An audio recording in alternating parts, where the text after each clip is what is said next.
નમસ્તે વિદ્યાર્થી મિત્રો, મારું નામ છે વિવેક ખારવા અને હું આજે તમને ધોરણ 7માં વિષય વિજ્ઞાનમાં ચેપ્ટર નંબર 1નું લેક્ચર નંબર 2 લેવા જઈ રહ્યો છું.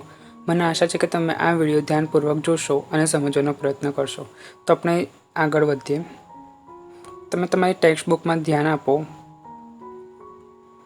તેમાં તમે સ્ક્રીન ઉપર પણ જોઈ શકશો. તો આપણા આયા છે કોષો. કોષો કોને કહેવાય? જેવી જ રીતે બહુમાળી મકાનો ઈંટોના બનેલા હોય છે, તેવી જ રીતે આપણું શરીર પણ ખૂબ જ નાના એકમોનું બનેલું હોય છે, જેને કોષ કહે છે. કોષો માત્ર સૂક્ષ્મદર્શક યંત્રમાં જ જોઈ શકાય છે.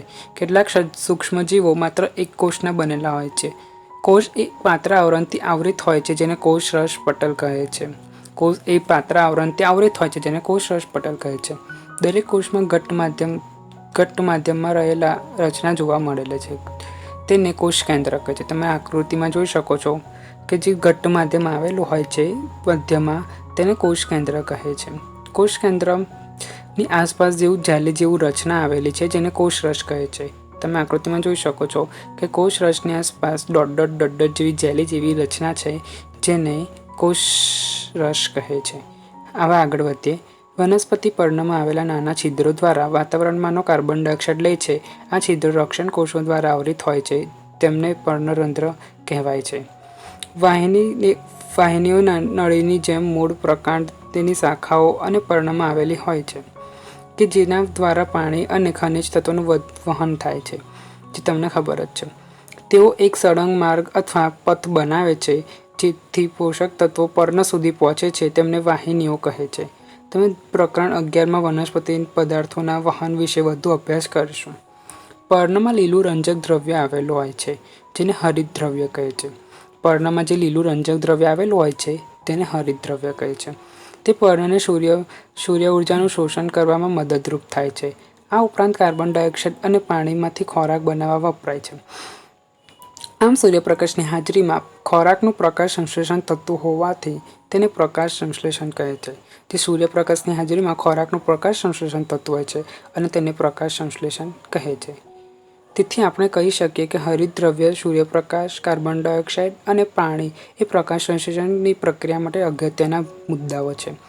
આ લીટી તમે અંડરલાઈન કરી દો, કારણ કે આ MCQમાં અથવા ટૂંકા પ્રશ્નમાં પૂછાઈ શકે છે કે હરિત દ્રવ્ય, સૂર્યપ્રકાશ, કાર્બન ડાયોક્સાઇડ અને પાણી એ પ્રકાશ સંશ્લેષણની ક્રિયા માટે અગત્યના મુદ્દાઓ છે. આ પૃથ્વી પરની વિશિષ્ટ ઘટના છે. સૂર્ય ઉર્જા એ આ પર્ણ દ્વારા શોષિત થાય છે અને વનસ્પતિમાં ખોરાક સ્વરૂપે સંગ્રહ પામે છે. પર્ણ દ્વારા શોષિત થાય અને વનસ્પતિના ખોરાક સ્વરૂપે સંગ્રહ થાય છે. આથી સૂર્ય એ બધા સજીવો માટે ઉર્જાનો અદ્વિતીય સ્ત્રોત છે. મિત્રો, આ લીટીમાં તમે અંડરલાઈન કરી શકો છો કે સૂર્ય એ પૃથ્વી પરના તમામ સજીવો માટે અદ્વિતીય સ્ત્રોત ગણે છે. શું તમે પ્રકાશ સંશ્લેષણ વિના પૃથ્વી પર જીવનની કલ્પના કરી શકો?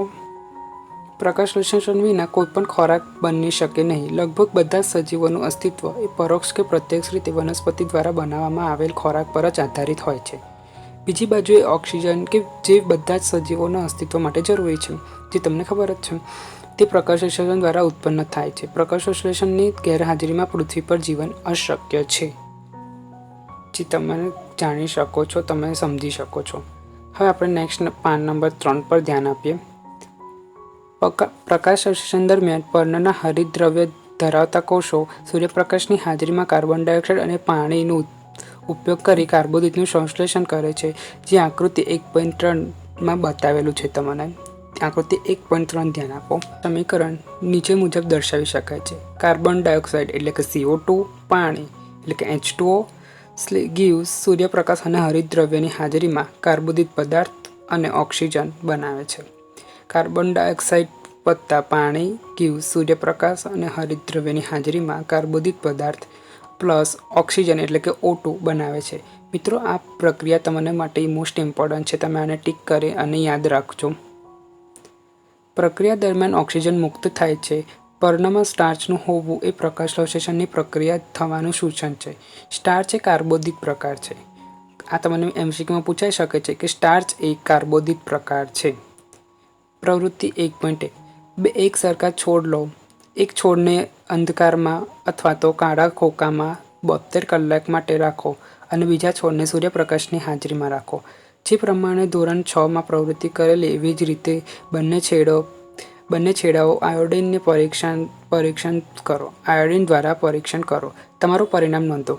હવે જે છોડ અંધકારમાં રાખેલ છે તે 3 થી 4 દિવસ માટે સૂર્યપ્રકાશમાં મૂકો. ફરીથી તેના પર્ણોનું આયોડિન દ્વારા પરીક્ષણ કરો. તમારી નોટબુકમાં અવલોકનની નોંધ કરો. પર્ણમાં જે ભાગ લીલો નથી તે પણ હરિતદ્રવ્ય ધરાવે છે. લાલ, કથ્થઈ અને બીજા રંજક દ્રવ્યો લીલા રંગને ઢાંકી દે છે. આ પર્ણોમાં પણ પ્રકાશસંશ્લેષણ જોવા મળે છે, જે તમે 1.4ની આકૃતિમાં જોઈ શકો છો. તમે અવારનવાર તળાવ કે જળાશયની સ્થિતિમાં પાણીની ચીકણા અને લીલા ધબ્બા જોતા હશો. તમે અવારનવાર તળાવ કે જળાશયના સ્થિર પાણીમાં ચીકણા કે લીલા ધબ્બા જોતા હશો. સામાન્ય રીતે વૃદ્ધિ પામતા આ સજીવને લીલ કહે છે. જે ચીકણા લીલા ધબ્બા હોય છે તેને લીલ કહે છે. મિત્રો, આ લીટીને પણ અંડરલાઈન કરજો. શું તમે અનુભવ બાંધી શકો છો કે શા માટે લીલા રંગની જોવા મળે છે? તેઓ હરિતદ્રવ્ય ધરાવે છે જે તેમને લીલો રંગ આપે છે. લીલ પણ પ્રકાશસંશ્લેષણની ક્રિયા દ્વારા પોતાનો ખોરાક બનાવે છે. કાર્બોદિત પદાર્થો સિવાય વનસ્પતિ ખોરાકનું સંશ્લેષણ. તમે શીખ્યા કે વનસ્પતિ પ્રકાશસંશ્લેષણની ક્રિયા દરમિયાન કાર્બોદિત પદાર્થનું સંશ્લેષણ કરે છે. કાર્બોદિત પદાર્થો કાર્બન, હાઇડ્રોજન અને ઓક્સિજનના બનેલા હોય છે, જેનો ઉપયોગ બીજા ઘટકો જેવા કે પ્રોટીન કે ચરબીના સંશ્લેષણ માટે થાય છે. પરંતુ પ્રોટીન એ નાઇટ્રોજનયુક્ત પદાર્થ છે. પ્રોટીન એ નાઇટ્રોજનયુક્ત પદાર્થ છે, જે તમને ખબર જ છે. તો વનસ્પતિ નાઇટ્રોજન ક્યાંથી મેળવતી હશે? યાદ કરો, હવામાં પુષ્કળ પ્રમાણમાં નાઇટ્રોજન વાયુ સ્વરૂપમાં રહેલો છે, પરંતુ વનસ્પતિ નાઇટ્રોજન તેના સ્વરૂપમાં શોષણ કરી શકતા નથી. જમીન કેટલાક બેક્ટેરિયા ધરાવે છે જે વાયુરૂપ નાઇટ્રોજનને ઉપયોગમાં લઈ શકે તેવા સ્વરૂપમાં ફેરવે છે અને જમીનમાં મુક્ત કરે છે. આ નાઇટ્રોજન પાણી સાથે વનસ્પતિ દ્વારા શોષણ થાય છે. તમે એ પણ જોયું હશે કે ખેડૂત નાઇટ્રોજનની ભરપૂર ખાતર જમીન ભેળવે છે. આવી રીતે વનસ્પતિ તેની નાઇટ્રોજન અને અન્ય ઘટકોની જરૂરિયાત પૂરી કરે છે. ત્યારબાદ વનસ્પતિ પ્રોટીન અને વિટામિનનું સંશ્લેષણ કરી શકે છે. તો તમે આ રીતે જોઈ શકો છો કે નાઇટ્રોજનયુક્ત હોય છે પ્રોટીન. તો વનસ્પતિ નાઇટ્રોજન ક્યાંથી મેળવતો હશે? તો આ રીતે વનસ્પતિ નાઇટ્રોજન મેળવે છે. વનસ્પતિમાં પોષણના અન્ય પ્રકારો. કેટલીક વનસ્પતિઓ એવી પણ હોય છે કે જે હરિતદ્રવ્ય ધરાવતી નથી. તેઓ પોતાનો ખોરાક જાતે બનાવી શકતી નથી. તેઓ કેવી રીતે જીવી શકે છે અને તેઓ ક્યાંથી પોષણ મેળવે છે? તેઓ મનુષ્ય અને અન્ય પ્રાણીની જેમ બીજી વનસ્પતિઓ દ્વારા બનાવેલ ખોરાક પર નભે છે. તેઓ પરાવલંબી પોષણ ધરાવે છે. તે વનસ્પતિ એ પરાવલંબી પોષણ ધરાવે છે કારણ કે તે બીજી વનસ્પતિ અને પ્રાણીઓના દ્વારા આધારિત છે. તેથી આકૃતિ 1.5 જુઓ, જે બીજા પેજ પર આપેલી છે. આકૃતિ 1.5 તેને જુઓ. શું તમને વનસ્પતિના પ્રકાંડ અને ડાળી પર પીળા રંગો વીંટાળેલી દોરી જેવી રચના જોવા મળે છે? આ અમરવેલ છે. તે હરિતદ્રવ્ય ધરાવતા નથી. તે જે વૃક્ષ પર જોવા મળે છે તે વૃક્ષ દ્વારા બનાવેલ ખોરાકનો ઉપયોગ કરી પોષણ મેળવે છે. જે વૃક્ષ પર તે આરોહ કરે છે તેને યજમાન કહે છે. મિત્રો, આ પણ તમને MCQમાં પૂછાઈ શકે છે કે જે આ અમરવેલ જેવી રચના છે જે વૃક્ષ પર આરોહણ કરે છે તેને યજમાન કહે છે. તે પોતાનું પોષણ યજમાન પાસેથી લે છે, જેને અમરવેલ કહે છે. તે પરોપજીવી છે કારણ કે તે પોતાનો ખોરાક બીજા દ્વારા લે છે. તે બીજા પર આરોહણ કરે છે અને તેને યજમાન કહે છે, અને તે પોતાનો ખોરાક બીજા દ્વારા લે છે, એટલે તેને પરોપજીવી કહે છે. શું આપણે અને બીજા પ્રાણીઓ પણ પરોપજીવી પ્રકારના છીએ? કોમેન્ટમાં તમારો આન્સર આપો. તેના પર વિચારો અને શિક્ષક સાથે ચર્ચા કરો. તમે વિચારો અને તમારા શાળા કે ટ્યુશનના ટીચર સાથે ચર્ચા કરી અમારા વિડીયોની નીચે કોમેન્ટ બોક્સમાં તમારો જવાબ આપો. હવે આપણે આગળ વધીએ. કળશ જેવી રચનામાં પાચક ઉત્સેચકોના સ્રાવથી કીટકનું પાચન થાય છે અને તેઓ પોષક તત્વો શોષાય છે. આવા કીટકોનો આહાર તરીકે ઉપયોગ કરતી વનસ્પતિને કીટકહારી વનસ્પતિ કહે છે. એવી વનસ્પતિ હોય છે કે જે કીટકોનો આહાર તરીકે ઉપયોગ કરી લે તેવી વનસ્પતિને કીટકહારી વનસ્પતિ કહે છે. મિત્રો, આ પણ તમને MCQમાં પૂછાઈ શકે છે. શું તે શક્ય છે આવી વનસ્પતિ જે જમીનમાં ઉગે છે તેમાંથી જરૂરી પોષક તત્વો નહીં મેળવતી હોય? વિચારો.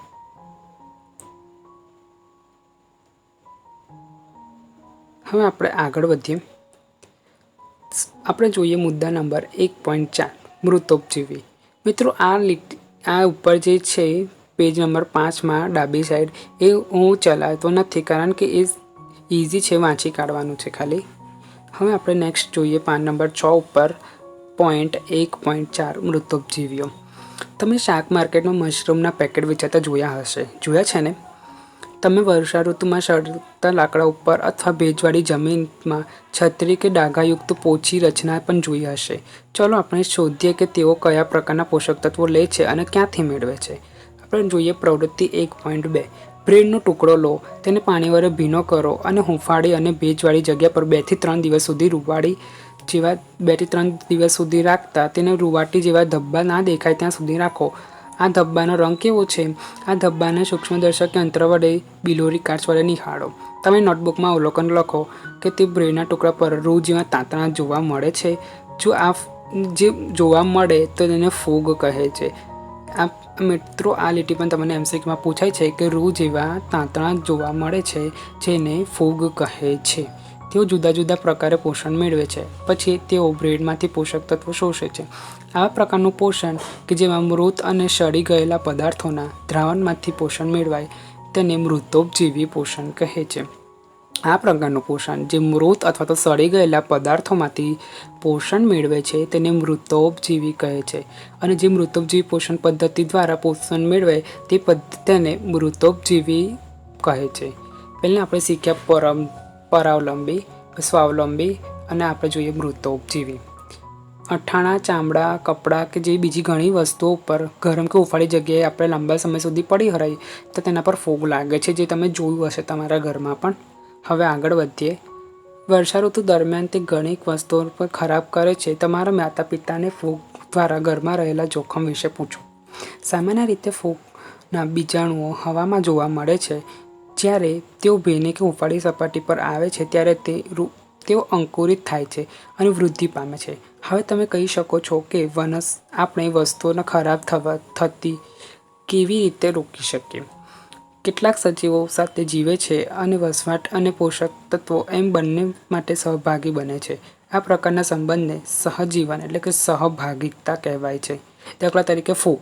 ફૂગ વનસ્પતિના મૂળ ઉપર જોવા મળે છે. વનસ્પતિ એ ફૂગને પોષક તત્વો પૂરા પાડે છે. બદલામાં ફૂગ એ તેની પાસેથી પાણી અને પોષક તત્વો પૂરા પાડે છે. લાઇકેન. લાઇકેન જેવી હરિતદ્રવ્ય ધરાવતી લીલ અને ફૂગ સાથે જોવા મળે છે. વનસ્પતિ જ છે લાઇકેન પણ, જે હરિતદ્રવ્ય ધરાવે છે અને લીલ અને ફૂગ સાથે જોવા મળે છે. ફૂગ વસવાટ, પાણી અને ખનિજ તત્વને લીલને આપે છે અને તેના બદલામાં લીલ ખોરાક બનાવે છે અને ફૂગને પૂરો પાડે છે. હવે આપણે જોઈએ મુદ્દા નંબર 1.5. જમીનમાં પોષક તત્વો ફરી કેવી રીતે આવે છે? શું તમે ક્યારેય ખેડૂતને ખેતરમાં છાણિયું ખાતર અથવા રાસાયણિક ખાતર નાખતા જોયા હશે? અથવા માળીને બગીચામાં ઘાસ વાવતી ભૂમિ અથવા કુંડામાં તેનો ઉપયોગ કરતા જોયા છે? શું તમે જાણો છો કે આવું કેમ કરવામાં આવે છે? તમે શીખી ગયા છો કે વનસ્પતિ શરીરમાંથી ખનિજ ક્ષારો અને પોષક તત્વોનું શોષણ કરે છે, તેથી તેમની માત્રા જમીનમાં ઘટતી જાય છે. છાણિયા ખાતર કે રાસાયણિક ખાતરમાં નાઇટ્રોજન, પોટેશિયમ અને ફોસ્ફરસ, નાઇટ્રોજન એટલે કે N, પોટેશિયમ એટલે કે K અને ફોસ્ફરસ એટલે કે P જેવા પોષક તત્વો રહેલા છે. મિત્રો, આ લાઈન પણ તમે અંડરલાઈન કરી લો, આ પણ તમને એમસીક્યુમાં પૂછાઈ શકે છે. જમીનને સમૃદ્ધ બનાવવા માટે આવા પોષક તત્વો સમયાંતરે જમીનમાં ઉમેરવામાં જોઈએ. જો આપણે વનસ્પતિને પોષક તત્વોની જરૂરિયાત પૂરી કરીએ તો આપણે તેમને ઉછેરી શકીએ અને તેમને તંદુરસ્તી જાળવી શકીએ. સામાન્યપણે પાક નાઇટ્રોજનનું પુષ્કળ પ્રમાણમાં શોષણ કરે છે અને તેથી જમીનમાં નાઇટ્રોજનની ઉણપ સર્જાય છે. તમે શીખી ગયા છો કે વાતાવરણમાં પુષ્કળ પ્રમાણમાં નાઇટ્રોજન હોવા છતાં વનસ્પતિ જેમ કાર્બન ડાયોક્સાઇડનો ઉપયોગ કરી શકે છે તેમ નાઇટ્રોજનનો ઉપયોગ કરી શકતી નથી. તમને જે નાઇટ્રોજન દ્રવ્ય સ્વરૂપમાં જોવા જરૂરી છે. રાઇઝોબિયમ જેવા બેક્ટેરિયા વાતાવરણમાં નાઇટ્રોજન લઈ શકે છે. મિત્રો, આ લાઈન પણ તમને એમસીક્યુમાં અથવા તો ટૂંકા પ્રશ્નમાં ઇમ્પોર્ટન્ટ છે કે રાઇઝોબિયમ જેવા બેક્ટેરિયા વાતાવરણમાંનું નાઇટ્રોજન લઈ શકે છે અને તેઓ જરૂરી દ્રાવ્ય સ્વરૂપમાં ફેરવી શકે છે. પરંતુ રાઇઝોબિયમ પોતાનો ખોરાક બનાવી શકતા નથી. તેઓ મોટાભાગે ચણા, વટાણા, મગ, વાલ તથા બીજા કઠોળના મૂળ વસવાટ કરે છે અને તેમને નાઇટ્રોજનનો પુરવઠો પૂરો પાડે છે. બદલામાં વનસ્પતિ બેક્ટેરિયાને ખોરાક અને વસવાટ આપે છે. આમ અહીં સહસંબંધ જોવા મળે છે. મતલબ કે રાઇઝોબિયમ એ નાઇટ્રોજન પુરવઠો પૂરો પાડે છે અને વનસ્પતિને આપે છે, તો વનસ્પતિ બદલામાં તેને બેક્ટેરિયાને ખોરાક અને વસવાટ આપે છે. એટલે આને સહસંબંધી જોવા મળે છે. આ પ્રકારનું જોડાણ એ ખેડૂતો માટે ખૂબ અગત્યનું છે. આમ જે જમીનમાં કઠોળ વર્ગની વનસ્પતિ ઉગાડવામાં આવે છે તે નાઇટ્રોજનયુક્ત ખાતરોનો ઉપયોગ ઓછો કરવો પડે છે. આ પ્રકરણમાં તમે અભ્યાસ કર્યો કે મોટાભાગની વનસ્પતિ સ્વયંપોષી છે. માત્ર અમુક જ વનસ્પતિ પરપોષી કે મૃતપોષી છે. તેઓ પોતાનું પોષણ બીજા સજીવોમાંથી મેળવે છે. બધા જ પ્રાણીઓ પરપોષી શ્રેણીમાં સમાવેશ છે, કારણ કે તે પોતાના ખોરાક અથવા પોષણ માટે વનસ્પતિ અથવા બીજા પ્રાણીઓ પર નિર્ભર છે. શું આપણે કીટાહારીઓને આંશિક પોષણ કહી શકીએ? જવાબ તમારો કોમેન્ટ બોક્સમાં કહો. હું હા પાડીશ કે તેને કીટાહારીઓને આંશિક પરપોષી કહી શકે છે, કારણ કે તે આંશિક પરપોષી એટલા માટે કે તે કીટક જેવા બીજા અન્ય જીવોનો પણ ઉપયોગ કરે છે પોતાના ખોરાક અને પોષણ માટે, અને તે વનસ્પતિની જેમ હવા અને પાણીનો પણ ઉપયોગ કરે છે. એટલે તેને આંશિક પરપોષી કહી શકીએ છીએ. તો મિત્રો, આજે આપણું ચેપ્ટર 1 કમ્પ્લીટ થયું છે. આઈ હોપ કે તમને આ વિડીયો ગમ્યો હોય તો વિડીયોને લાઇક કરો, તમારા મિત્રો સુધી શેર કરો, અને તમને કોઈ ના સમજ પડી હોય તો તમે નીચે કોમેન્ટ બોક્સમાં તમારો રિપ્લાય આપો, કોમેન્ટ કરો. હવે આપણે સ્વાધ્યાય જોઈશું.